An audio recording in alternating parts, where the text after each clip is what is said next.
Rain clouds were gathering over the Mondello circuit as 55 drivers assembled for round 10 of the Naylor Engineering National Hillclimb and Sprint Championship.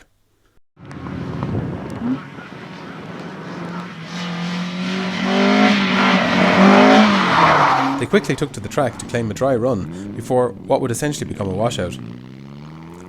After their troubles the previous day, Rob Dwan, Michael Connolly, Sylvie Mullins and Rory Stevens among others would not be taking part. The entry was bolstered, however, by the return of Frank Burns, who tackled the second day at Dungarvan and finished third there, as he would here behind Michael Roach, pleased with second place overall in his OMS 2000M. Joe Courtney did the business with just one run, almost exactly on the pace of his second day win here last year. In fact, 1/100th of a second faster. Joe Courtney, rain is kind of putting a halt to things, but you did the business on run one. Yeah. For once, the weather did what it was actually forecast to do. So the plan was get a practice run in and get one good timed run and make it count. So I did that, and it started raining now just after that. So I'd say that's all done for the day. But some of my competition went home last night, so. Probably had a slightly easier day today. The attrition amongst the single-seaters brought an incursion of saloons to the top 10. Martin Tracy was the fastest of these in the Mitsubishi Evo, while Peter McKinley just squeezed in with the escort behind Brendan Keane, who again won Class 3B in the Westfield, 9th. Perhaps it was birthday blues, but from the soaring heights of his first outright win in Limerick 2 weeks ago, Gary Egan, along with his co-conspirator Billy White, found themselves in the pits of despair, struggling to fix their gearbox problem. With expert advice, a tiny spring-loaded pin, which prevents the selector going to 2 gears at once, was identified as missing. A late-night spin back to the McKinley workshop to fabricate a new one, before returning for a midnight reassembly in the paddock ensued. Their efforts and determination paid dividends, with the car reassembled such that Gary could win Class 6 and finish 4th overall after just a few hours in the bunk. Russell Stanworth slotted in behind Egan for 5th overall, and must be commended for completing the 5 runs in the rain, gaining experience as only 7 other drivers did. John Donnelly was 2nd in Class 6 and 6th overall, with Billy White just behind him for 3rd.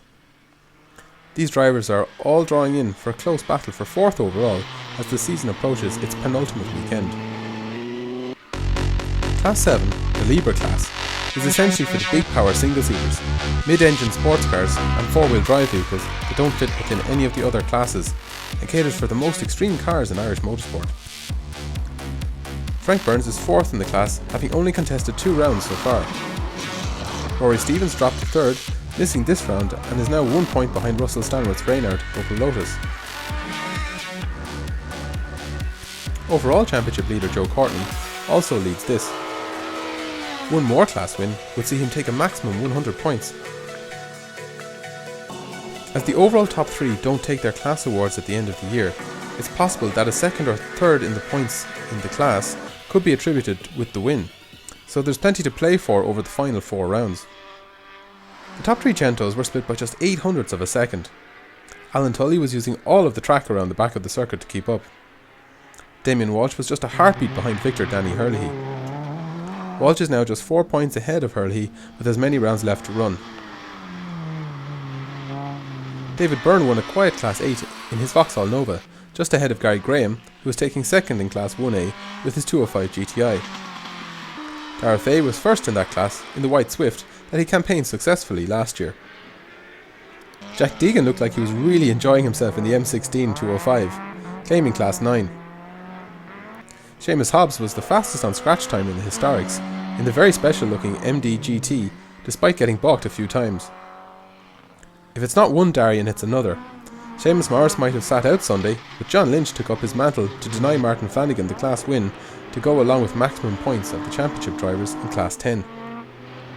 There were just 4 tenths between Brian Ledwith, who was mad for laps, and Tommy Gardner, who, with another win, is coming on strong in the Class 2 contest. Enda Byrne was 7th overall in the Little V, winning Class 5 from John Whitley, who had made handling improvements to his car. Danny Callan, after a sticky start in the morning, brought his Corso home victorious, while Vincent Deary, who's taken his engine from a similar car and fitted it in the back of a Lotus Exige, won his new Class 3C again. Let's hope our absent championship battlers can cure their mechanical woes and return to the fray in Knockalla, Donegal, where the weather has been known to be just as changeable. And just in case you think you got away with it,